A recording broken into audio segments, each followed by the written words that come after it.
Six Flags, a company known for its long history, has a unique tradition: making poor decisions. This tradition goes back to when they joined forces with Time Warner, which ended badly. In the early 2000s, they spent an enormous amount of money on new roller coasters, only to go bankrupt a few years later. Surprisingly, their current CEO, Selim Bass, is carrying on this tradition. Last year in 2022, the theme park industry saw a major resurgence. After a slow 2020 and 2021 due to COVID and shutdowns, there was a huge demand for theme parks.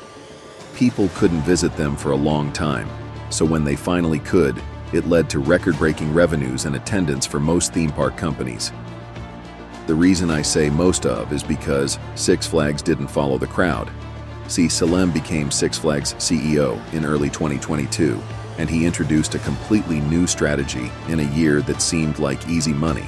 Selim decided that Six Flags should become a premium destination like Disney or Universal. It's a great idea, but it surely must be a long-term plan. These parks would need a lot of investment to reach that level. You can't just suddenly declare them premium overnight, can you? That's pretty unthinkable, isn't it? Selim's plan to turn Six Flags into a premium destination was simply to raise the prices. He believed the parks were already top-notch, and increasing the cost would attract visitors. Unfortunately, this approach backfired. Attendance plummeted, and both revenue and net income dropped. While other companies in the same industry were thriving, Six Flags had a terrible year. Compared to their top competitor, Cedar Fair, they were left far behind. It appeared that this would be a moment we'd remember as the time Six Flags made a big mistake, leading to their decline. Surprisingly, a year later, Selim is still with the company. This is surprising because Six Flags has a history of changing CEOs frequently. Despite his past missteps, Selim has somehow earned a second chance.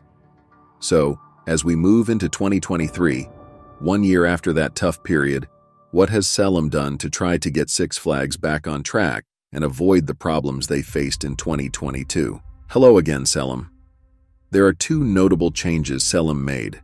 First, he initially raised the prices, but that didn't work out, so he had to lower them back to a level that's a bit higher than in 2019. However, what's important to note is that there have been continuous sales on season passes from October 2022 through May of this year. These sales have been frequent and quite remarkable. Now, the big question for Six Flags is whether they may have alienated their customers. Do people even realize that prices have come down? Are they interested in returning? This is especially important because there aren't many new rides opening across the Six Flags parks this year. While Selim's strategy may seem promising on the surface to attract more guests, it's uncertain whether it will work. To assess the situation, we now have Six Flags' second quarter results, covering April through June, which is the start of the peak season for Six Flags parks. These results will give us a good idea of how Six Flags is likely to perform for the rest of the year. Let's see how things have unfolded. Oh my, it's a 55% drop in net income. What happened? Even for someone like me, who's quite skeptical about Six Flags' current state, this earnings report was shockingly bad. I couldn't believe how terrible these numbers were. If 2022 was a nightmare, then what does that make 2023 so far? We need to dig deep and understand why net income fell so drastically. It's just unbelievable. But the good news is, this might not be as terrible as it initially appears. Six Flags has a reasonable explanation for this decline. They made a $38 million adjustment in their self-insurance reserves. What does that mean? Essentially, it's like taking $38 million, which would have been available as cash, and setting it aside in a separate account dedicated to covering insurance claims.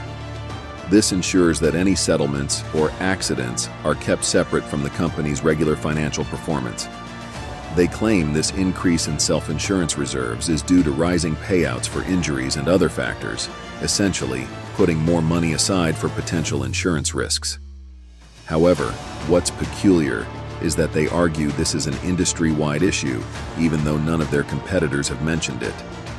Disney, Universal, Cedar Fair, and SeaWorld haven't reported such a significant increase in their self-insurance reserves. So, why did Six Flags have to make such a substantial adjustment? It appears to be a result of poor management, They likely neglected to gradually increase it over time, unlike their peers who may have done so in smaller increments, not warranting a big mention in their earnings reports. In 2021, just before Selim took over, Six Flags had to pay out a $36 million settlement to guests of Six Flags Great America in Illinois. This incident might have been overlooked or forgotten in the midst of changes in leadership. It's quite likely that they didn't realize they needed to make smaller, regular payments into the self-insurance reserve to replenish what was paid out in that settlement. So, while it's technically true that the $38 million adjustment wasn't directly due to a recent settlement or claim, it's because they didn't replenish their reserves after the 2021 payout. This situation brings mixed news.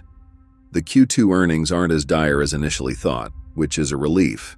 However, it also signals there may still be some management issues at the top, as this sort of adjustment shouldn't have come as a surprise. When you look past the terrible net income number, the rest of the earnings report is not great, but it's not terrible either. Revenues have increased by only 2%, which is not particularly impressive. It's important to note that they are still far from reaching their attendance levels in 2019, and they're even behind their 2021 numbers. Six Flags claims that year-to-date season pass sales are up by 50%, which makes sense given the discounts. However, when you compare this to the attendance numbers, it doesn't quite add up. The reason for this disconnect, as they explained in the earnings call, is that new season pass holders have increased by only 2%. This means that 48% of season pass holders from the previous year did not renew their passes for this year. This isn't a good sign and suggests that people might not be responding well to their investments, despite their claims. The high turnover in season pass holders indicates there's room for improvement. Six Flags attempted to soften the impact of these disappointing results by blaming the weather, saying, "Oh, it was too hot, it was raining," and so on. But the thing is, other theme parks like SeaWorld and Cedar Fair also made the same claim: bad weather. However, one must wonder, how many times can bad weather be the scapegoat? In fact, just a year ago, in Q2 2022, they used the exact same excuse, blaming the weather. It's becoming tiresome, really. If bad weather is going to be a recurring issue every year, then it's time to stop relying on it as an excuse. It doesn't matter if there were hurricanes every single day. It's a worn-out explanation. One positive note worth mentioning is that Six Flags provided some guidance for July, indicating that attendance for that month is up by 11%. This is an improvement from the 6% increase we saw in Q2. It appears that as the summer has progressed, more people have taken advantage of Six Flags season pass offers. There's hope that this attendance boost may continue into August, September, and October, especially during the popular Fright Fest event.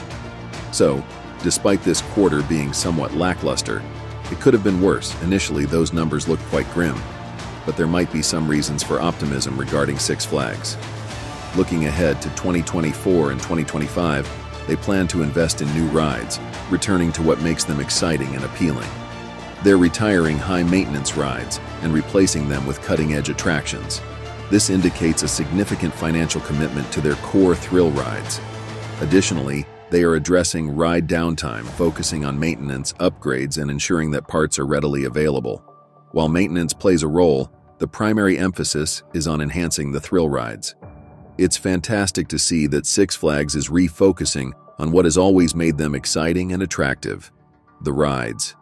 Ultimately, it's the rides that draw visitors, and it's reassuring to see that Six Flags recognizes this fact.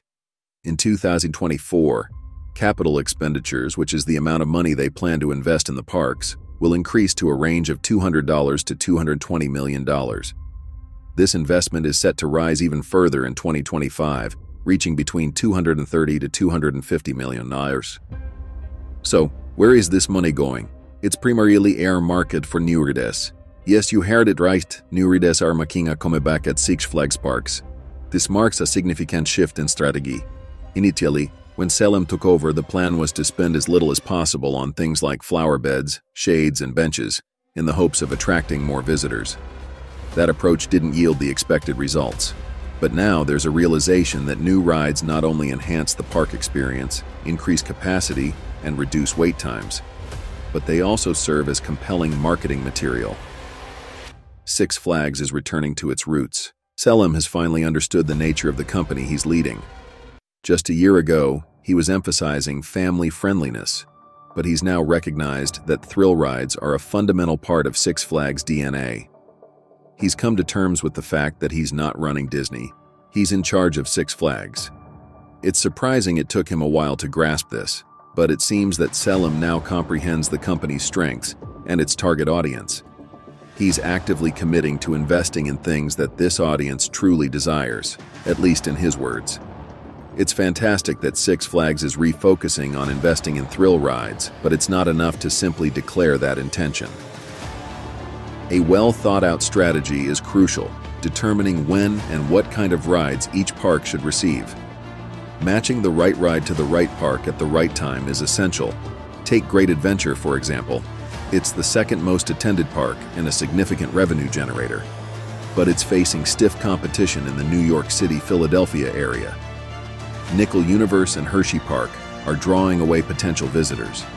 Hershey Park, in particular, has made substantial investments and improvements, overtaking Great Adventure in attendance. While Jersey Devil is a decent addition, it's not sufficient to keep up with what the competition has been doing. For a park as important as Great Adventure, Six Flags can't afford to fall behind.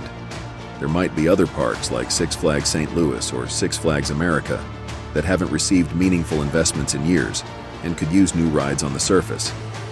However, investing in new rides at those parks won't yield as significant an impact as investing in Great Adventure, for instance. So, you want me to provide a detailed breakdown of where and what to invest in? Well, that's a much more complex task. But the key point here is to ensure that each park gets the appropriate ride investments. It's as simple as that. Right ride, right park, right time. Nonetheless, I believe Six Flags is heading in the right direction. Despite the so-so performance in this quarter, it's the first time I'm actually on board with Selim's leadership. Oh, and he mentions wanting to raise prices again. Well, okay, I understand why, given the significant discounts. But this time, he gets it. Improve the park significantly if you're going to raise prices. I'm all for that. If you genuinely enhance your parks, elevate the ride lineups, then you can justify higher prices. But don't just jack up prices without any improvements like you did last year, Selim. Remember that lesson. When you combine this new thrill ride focus strategy with the expected price increase in the future, Selim believes, Six Flags can still achieve their goal of having 25 to 27 million guests annually by 2025. It might sound a bit optimistic, but I'm a believer. I think Six Flags can pull themselves out of their current situation. Just look at where they were a year ago. That strategy was never going to work. If they had stuck with it, as they claimed they would a year ago, it would have been a disaster. Selim has earned a second chance, and this time, he's making the most of it. For perhaps the first time in 3 years, I'm genuinely excited about the future of Six Flags. Today, we shared our commitment to innovation across every facet of our business. We're actively working on enhancing our culture, embracing digital training, optimizing revenue management, advancing guest-facing technologies, creating immersive experiences, introducing exciting new rides, enhancing the look and feel of our parks, improving food service, and expanding our retail offerings, among other things. Success is about not only capitalizing on our strengths, but also taking calculated risks, surmounting obstacles, learning from failures, adapting our vision, and sometimes reinventing ourselves. This holds true for both our organization and its leadership. We're thrilled about the positive momentum we're experiencing.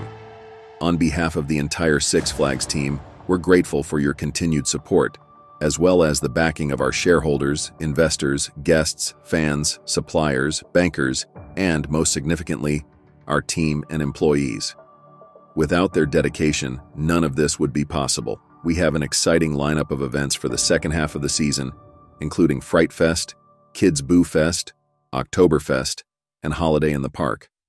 We still have 40% of our revenues ahead of us, and we hope to see you at these events this year. Have a fantastic day, and we eagerly anticipate our next conversation in the upcoming quarter. Thank you, and count me in. S. That was an inspiring speech, a true display of leadership. It's the first time I've heard you sound like a genuine leader. Well done, S. Now let's roll up our sleeves, stay focused, and make the right decisions. I believe in you. Just when it seemed like things couldn't get worse at the beginning of this quarter, we dug deeper, grasped the game plan, and realized it might not be all downhill from here. In fact, we could be on an upward trajectory for Six Flags for the first time since maybe 2019. That's an exciting prospect for theme park enthusiasts. So, share your thoughts in the comments.